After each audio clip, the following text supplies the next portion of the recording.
안녕하세요. 최충만 변호사입니다. 현직 변호사가 직접 답변해드리는 음주운전 Q&A 지금 바로 시작하겠습니다.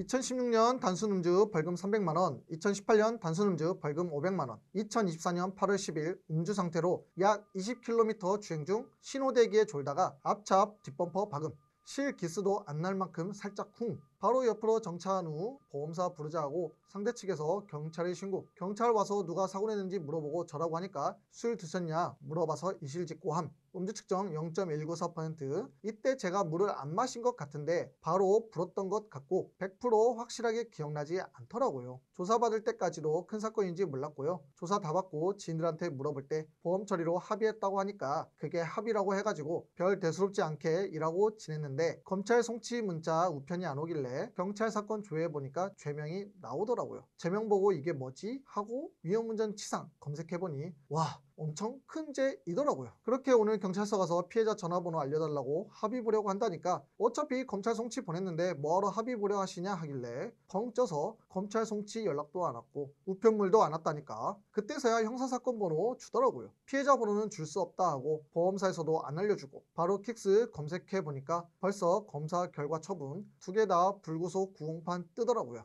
이거 보는 순간 멘탈 나가서 이젠 끝이구나 생각이 들었어요. 직장도 여자친구도 다 슬슬 정리를 해야 할 것 같아요. 음주운전 하나로 다 허물어지니 살고 싶은 의욕도 그닥, 삶 자체가 의미 없어지네요. 이번 사건으로 실형 얼마나 받을까요? 앞으로 대처는 어떻게 해야 할지 궁금합니다. 2016년 1차, 2018년 2차, 2024년 8월 3차 적발 사건 같습니다. 농도는 0.194%이고 사고가 있었는데 대인치상이 들어가서 윤창호법 위험운전치상죄가 적용됐습니다. 10년 이내 3회 적발 사건이고 현재 법원 재판에 넘겨진 상태입니다.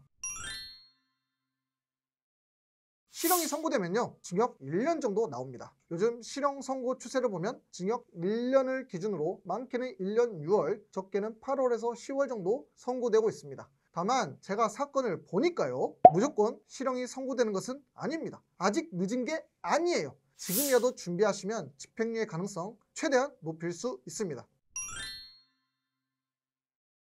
이건 간단하죠. 지금이라도 빨리 전문 변호사를 선임하시기 바랍니다. 본인이 혼자 감당할 수 있는 사건 아니에요. 전문가 도움 받으셔야 합니다. 제가 만약 변호인을 선임되면 아마 이런 식으로 준비할 것 같아요. 첫째, 위험운전 치상 혐의에 대해 무죄 주장한다. 아까 사고 난 경위가 어떻게 된다고 말씀하셨죠? 신호대기 중에 브레이크에서 발이 떨어져서 살살살 앞으로 차량이 가면서 앞에 있던 차량 뒷범퍼를 기스도 안 날 정도로 살짝 부딪혔다고 했잖아요. 그럼 이건 뭐죠? 네, 마디모 사건 중 상해가 없는 유형, 판명될 가능성 높은 사건입니다. 교통사고 나신 분들 아실 거예요. 저도 4번 정도 교통사고 난 사실이 있는데 지금까지 병원 단 한 번도 안 갔습니다. 이유는요? 네, 안 아프니까. 범퍼는 찌그러져도 실제 제가 느낀 충격은 너무 약했어요. 과속방지턱 넘는 충격보다 훨씬 약했으니까. 제 몸이 튼튼해서 그런지 몰라도 이 사건도 비슷하다고 생각하시면 돼요. 브레이크에서 발이 떨어져서 엔진 브레이크 속도로 부딪히면요 정말 살짝 쿵이에요. 이 정도로 병원 가실 거면 걷는 충격만으로도 아픈 유리몸이에요. 그래서 마디모 감정하면 거의 예외 없이 상해가 없다, 충격이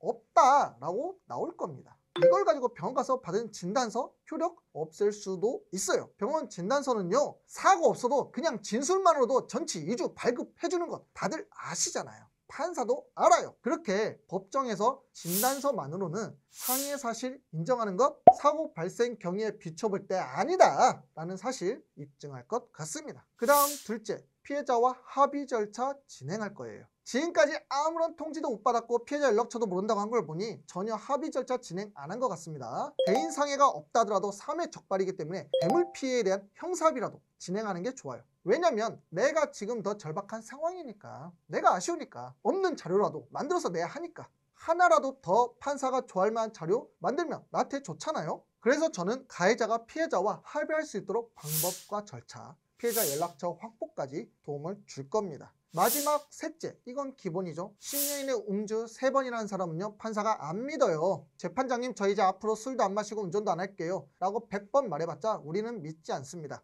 왜? 그렇게 말하는 사람들 수백, 수천 명을 보니까 우리 법조인 입장에서는요 음주운전 피고인이 말하는 걸 로봇이 말하는 것하고 똑같다고 생각해요. 그게 현실입니다. 그럼 피고인 입장에서는 포기하고 아무것도 안 하면 되느냐? 어떻게 준비할까요? 이젠 서류로 보여줘야 돼요. 실천하십시오.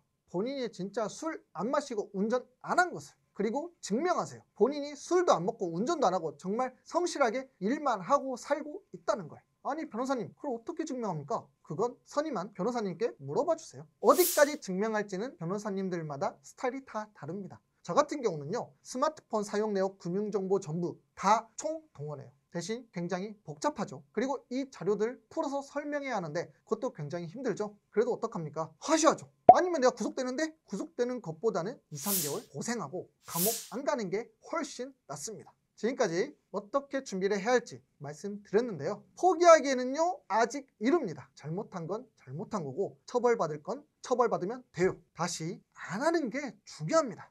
잘못한 거 책임지고 다시 시작하면 됩니다. 많이 힘들겠지만 지금이라도 한번 해보시기 바랍니다. 더 많은 정보와 현직 변호사의 답변이 필요하시다면 영상 하단 더보기를 누르시고 저희 네이버 카페를 방문해 주시기 바랍니다. 영상이 마음에 드셨다면 화면 오른쪽을 눌러 구독해 주시고, 음주운전으로 받을 처벌이 걱정되신다면 화면 왼쪽을 눌러 다양한 성공 사례를 확인해 보시기 바랍니다. 이상 최충만 변호사였습니다. 감사합니다.